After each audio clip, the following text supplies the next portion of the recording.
उन गुणनखंडों की संख्या जो 4 से विभाज्य हैं।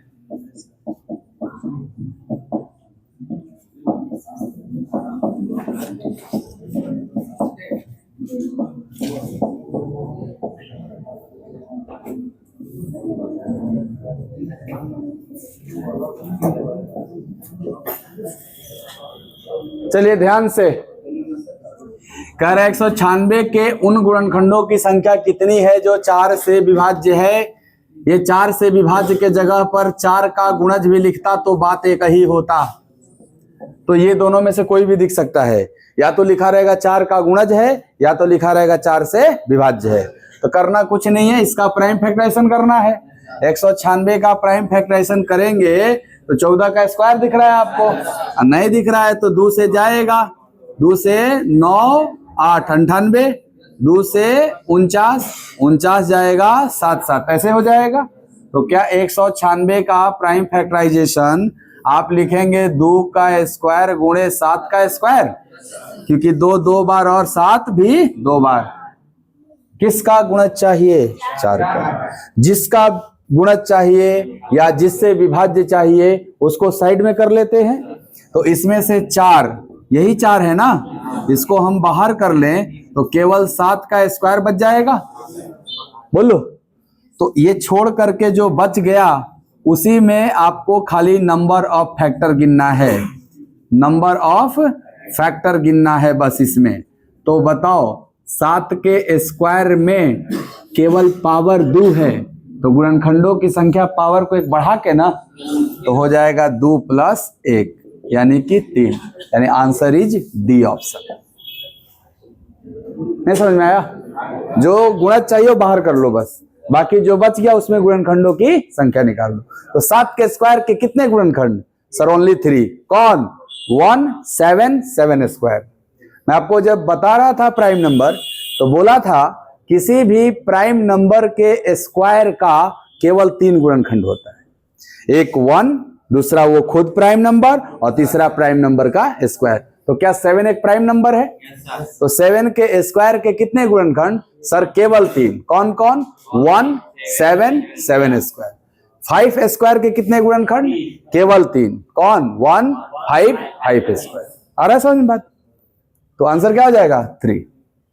चलो अगला। तने गुणनखंड पूर्ण वर्ग है, ये बहुत इंपॉर्टेंट सवाल है। ऑप्शन भी ले लीजिए, 5 4 6 7, 5 4 6 7। क्या रहेगा आपका आंसर?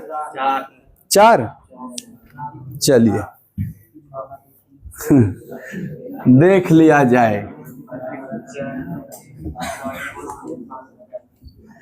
देखो बाबू ध्यान से समझना, कह रहा है कि 1080 के कितने गुणनखंड हैं जो पूर्ण वर्ग हैं, परफेक्ट स्क्वायर हैं, यानी स्क्वायर नंबर हैं। स्क्वायर नंबर 1 4 9 25 यही सब ना होता है।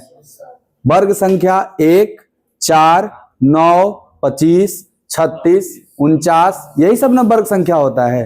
तो वही पूछना चाह रहा है कि इसमें ऐसे कितने गुणनखंड हैं जो पूर्ण वर्ग हैं, यानी इस टाइप के नंबर हैं कि किसी नंबर का वो स्क्वायर है, 1 है 4 है 9 है, ऐसा है ना। तो वो ढूंढना है कई गो इसमें आएगा ऐसा नंबर जो कि पूर्ण वर्ग है। बहुत सिंपल है, फिर से प्राइम फैक्टराइजेशन करो 1080 का। आपको 2 से जाएगा 540, 2 से जाएगा 270, 2 से जाएगा 135, 3 से जाएगा 3 से जाएगा 3 से जाएगा, ऐसे होगा ना। तो सर इसका मतलब 1080 का जो प्राइम फैक्टराइजेशन हुआ वो 2 कितनी बार? 3 बार। 3 कितनी बार? और 5 ऐसे लिख लेंगे। ध्यान से सुनिएगा, ये जो 3 अलग अलग प्राइम नंबर हैं, 2 का क्यूब है, इसके पर्सनली कितने फैक्टर होंगे? आप कहोगे 2 के पावर 0 से लेके 2 के पावर 3 तक सारे नंबर इसके फैक्टर होंगे। कोई पूछेगा कि 2 का क्यूब के कौन कौन फैक्टर है, आप कहोगे ना 2 के पावर 0, 2 के पावर 1, 2 के पावर 2, 2 के पावर, इनमें से चारों में से सबसे ना कट जाएगा ये, तो जिससे कट जाएगा वो सब क्या कहलाएगा? फैक्टर। इसका मैं पूछूं कि कितने फैक्टर होंगे, तो आप बोलोगे ना कि 3 के पावर 0 से लेकर 3 के पावर 0 से लेकर 3 के पावर 3 तक, ये सब के सब इसके फैक्टर होंगे। बहुत अच्छा। इसके कितने फैक्टर होंगे? सर 5 के पावर 0 से लेके 5 के पावर 1 ही तक ना, मैक्सिमम वही तक जाओगे जो यहां दिख रहा है। और शुरू 0 से कर सकते हो क्योंकि किसी के पावर 0 का मतलब 1 होता है, राइट? ध्यान से सुनते रहना। बताओ बाबू, इस ब्रैकेट में कौन कौन नंबर है जो स्क्वायर नंबर दिख रहा है? तो आप कहोगे पूर्ण वर्ग का मतलब है कि पावर जो होता है वो इवन होना चाहिए। किसी भी संख्या के पावर में कोई भी इवन नंबर डाल दे तो क्या पूर्ण वर्ग हो जाएगा वो? 2 के पावर 0, 0 एक इवन नंबर है, तो ये 2 के पावर 0 ये भी एक स्क्वायर नंबर है। क्यों? क्योंकि सर 2 के पावर 0 का मान 1 होता और 1 पूर्ण वर्ग संख्या है। किसका? तो 1 का, नहीं है। अगला 2 के पावर 2 भी एक स्क्वायर नंबर है। तो इस ब्रैकेट में कितने नंबर हो गए? जो कि पूर्ण वर्ग संख्या है। इस ब्रैकेट में भी कितने हो गए? जो कि पूर्ण वर्ग संख्या है। और इस ब्रैकेट में कितने हैं? जो कि पूर्ण वर्ग संख्या है। बताओ, इनके बीच में गुणा था ना, तो गुणा कर देते हैं। तो 2 दूनी के 4 एक कम, इसीलिए आप बोलोगे 1080 के कुल 4 ऐसे गुणनखंड होंगे जो कि पूर्ण वर्ग संख्या हो। अगर आप इंटरेस्टेड होगे ना कि हम जानना चाहते हैं कि वो चारों कौन कौन है, तो वैल्यू लिख लो। 2 के पावर 0 का मान और 2 के पावर 2 का मान, 3 के पावर 0 का मान और 3 के पावर 3 का मान और 5 के पावर 0 का मान, यही ना था। अब इंटू है ना सब में। चलो करते हैं। ये 1 का गुणा करने से तो कोई फर्क नहीं पड़ेगा, 1 का गुणा जिसमें भी होगा वही रह जाएगा ना। चलो 1 एक कम, 1 चौके 9 एक कम और 9 चौके, यही 4 वो गुणनखंड है इसके जो कि क्या है? पूर्ण वर्ग संख्या है। लेकिन ये नहीं पूछा है कि कौन कौन, ये पूछा है कितने। तो कितने के लिए ऐसे गिन लेना कि सर MLA 2 गो, MLA 2 गो, MLA 1 गो, कुल मिला के 4 गो। कौन कौन? तो सर गुणा कर देंगे बारी बारी से। ब्रैकेट गुणा कैसे होता है? 1,4 गुणे 1,9 करना है ना, तो 1 का गुणा 1 में होगा पहले, 1 एक कम 1, फिर 1 का गुणा 9 में होगा तो 9 एक कम 9, फिर 4 का गुणा 1 में होगा तो 4 एक कम 4, और फिर 4 का गुणा 9 में होगा तो 36 मिल जाएगा ना 4 में। क्लियर है? बहुत अच्छा। n बराबर दिया हुआ है 2 के पावर 15 गुणे 3 के पावर 7 गुणे 7 के पावर 3। ऐसे कितने गुणनखंड हैं जो पूर्ण वर्ग हैं?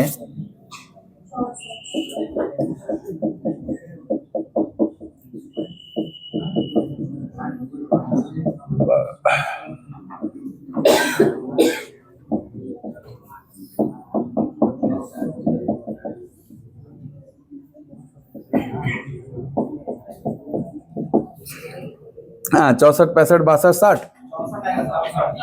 बहुत अच्छा।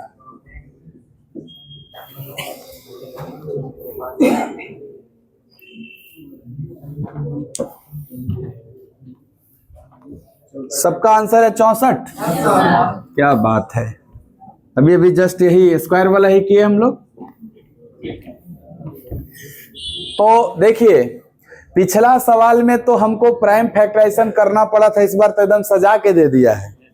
करना ही नहीं है कुछ, बस केवल देखना है कि पूर्ण वर्ग पूछ रहा है ना, तो पूर्ण वर्ग पूछ रहा है तो ध्यान से देखना।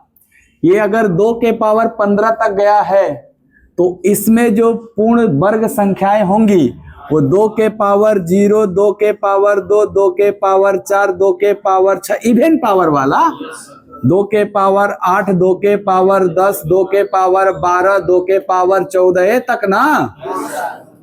तो कितने हो गए आपको? हो गए सर 2 2 4 2 6 2 8।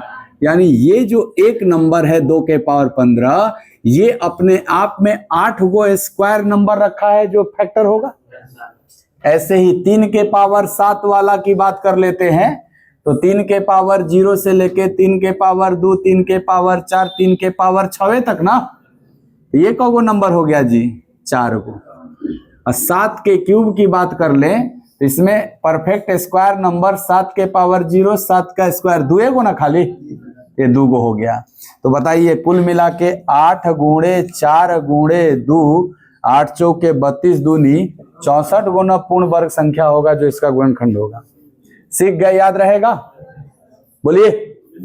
अगर मैं थोड़ा सा एडिट कर दूं कि पूर्ण घन बताओ, सवाल चेंज, तो आप आंसर करो। मैं बोला कि पूर्ण वर्ग का तो आंसर 64 हो गया, यहां वर्ग के जगह घन संख्या क्यूब लिख दे, perfect cube, perfect cube, perfect cube. यानी इस बार हमें घन संख्या चाहिए। ऐसे कितने गुणनखंड होंगे जो पूर्ण घन है? 36 करके दिखाओ। ले लो टाइम ले लो, पहले छाप लो फिर क्यूब। हो गया, मिटा दे क्या इसको? पहले ये वर्ग वाला मिटा दे। 64 हो गया ना सबका? चलो अभी ये प्रश्न है आपके सामने कि सर इस बार यही n जो दिया हुआ है इसमें पूछ रहा है कि ऐसे कितने गुणनखंड हैं जो पूर्ण घन है, यानी परफेक्ट क्यूब है। तो सर परफेक्ट क्यूब के लिए ना पावर जो रहना चाहिए वो 0 या 3 का मल्टीपल होना चाहिए। भाई 3 का मल्टीपल होगा तभी ना 3 का गुणज कहा जाएगा या क्यूब नंबर कहा जाएगा। बताइएगा सर। इसके ब्रैकेट में से 2 के पावर 15 के सारे फैक्टरों में से हमारे काम का फैक्टर जो कि क्यूब नंबर है वो 2 के पावर 0, 2 के पावर 3, 2 के पावर 6, 3 का गुणज, 3 एकम 3, 3 दूनी 6, 3 तिहाई 9, 3 चौके 12 और 3 पचे 15। यानी इतना चलेगा ना सर? ये सब क्यूब नंबर नहीं है। देखो 2 के पावर 15 को हम लोग 2 के पावर 5 का क्यूब कह सकते हैं। तो जिसके माथा पे से क्यूब हो गया वही ना क्यूब नंबर होता है। बोलो 2 के पावर 12 आपको लग रहा है क्यूब है? अरे क्यों नहीं, 4 तिहाई 12, तो 2 के पावर 4 का क्यूब करेंगे तो नहीं आ जाएगा 2 के पावर 12। इसलिए मैं बोला कि अगर क्यूब नंबर चाहिए तो पावर में या तो 0 या 3 का गुणज होना चाहिए। 0 वाला कैसे सर? 2 के पावर 0 का मान 1 होता है और 1 को हम लिख सकते हैं 1 का क्यूब है। 1 किसका? 1 का ही क्यूब है, तो ये भी हो गया। बोलो इस ब्रैकेट में 3 के पावर 7 के लिए बताओ कौन कौन नंबर होगा क्यूब?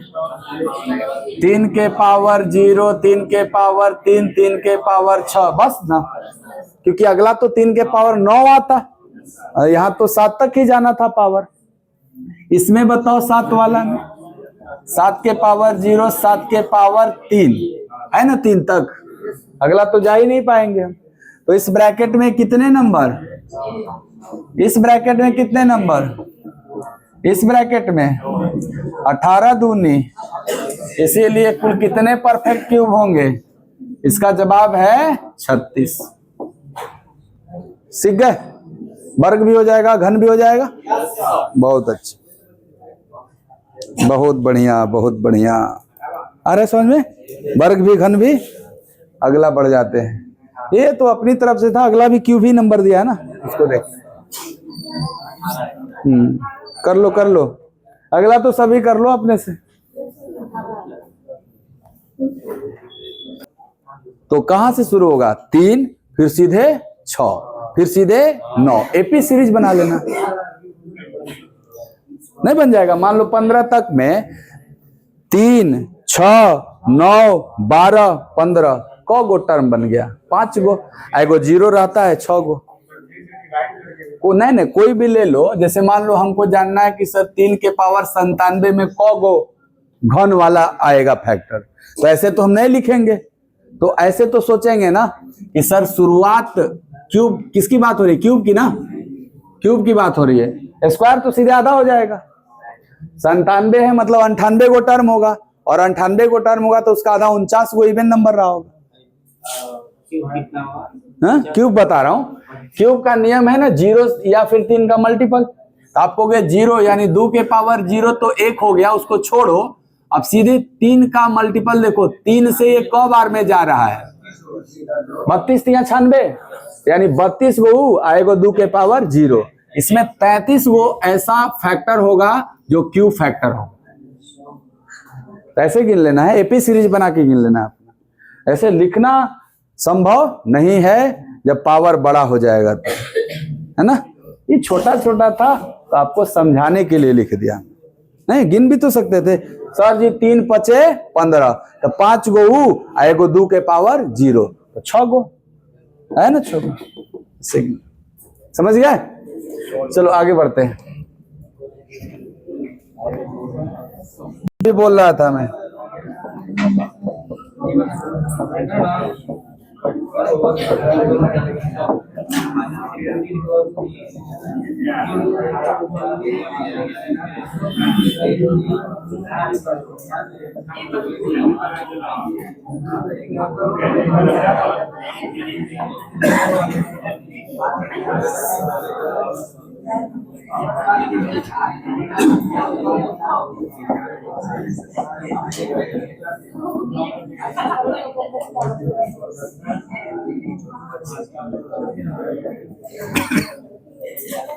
क्या 18 आंसर है?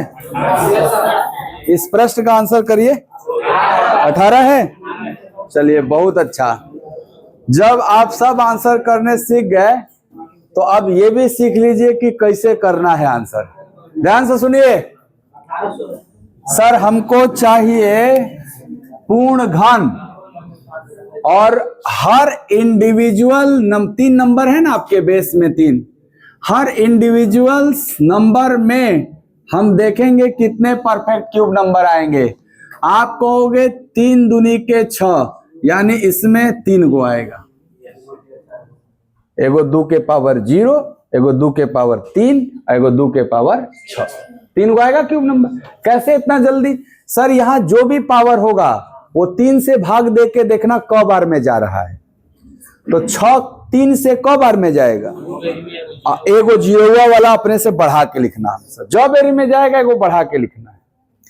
3 से 8 क बेरी में जाएगा? एगो बढ़ा के लिखना है। 3 से 4 क बेरी में जाएगा? एगो बढ़ा के लिखना। किसके लिए बढ़ा रहे समझ रहे हो ना? पावर 0 के लिए बढ़ा रहे, और गुणा कर देना तो क्या आ गया? इसीलिए आंसर। अब ऐसे ही करोगे ना, अब नहीं लिखोगे 2 के पावर 0 2 के पावर, अब डायरेक्ट ऐसे करो। नहीं बाबू, इतना आसान नहीं है। गुणा था तो गुणा, जोड़ है तो जोड़, ऐसा नहीं होता है। फिर से सुनिए, जब भी पूर्ण घन होगा, पूछेगा पूर्ण घन, तो 3 से भाग दीजिए पावर में। क बार में गया? 2। जो बार में जाएगा एक बढ़ा के लिखिएगा। किसके लिए? पावर 0 वाला के लिए बढ़ा के लिखिए।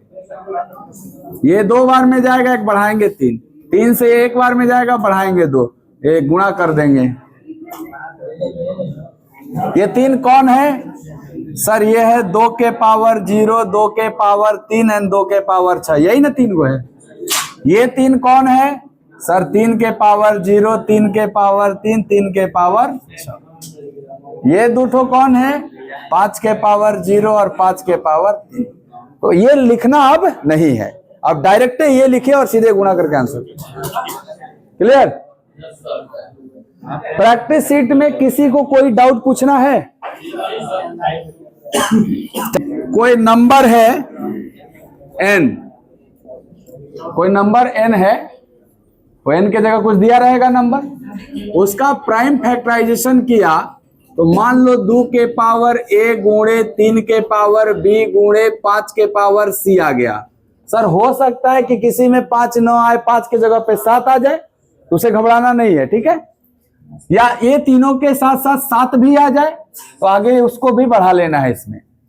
तो अगर कोई नंबर n है, उसका हम प्राइम फैक्टराइजेशन किए और करने के बाद ऐसा आ गया और हमसे प्रश्न पूछ दिया कि सभी गुणनखंडों का योग क्या होगा, सभी गुणनखंडों का योग क्या होगा। नहीं किया करो बात, बार बार बताते हैं, सुबह 7 बजे से पढ़ा रहे हैं, गर्दा उड़ा देंगे। झूठ मूठ का माहौल खराब कर दो। सभी गुणनखंडों का योग, फिर तुम बोला, तुम ही सबसे ज्यादा डिस्टर्ब करते हो अनुज, फिर तुम बोल रहे हो, नहीं बोलता है ज्यादा। शांति बनाओ, 5 फॉर्मूला दूंगा या 4 दूंगा और उस पर पूरा सीट हो जाएगा। आज तो कहो छुट्टी कर दी,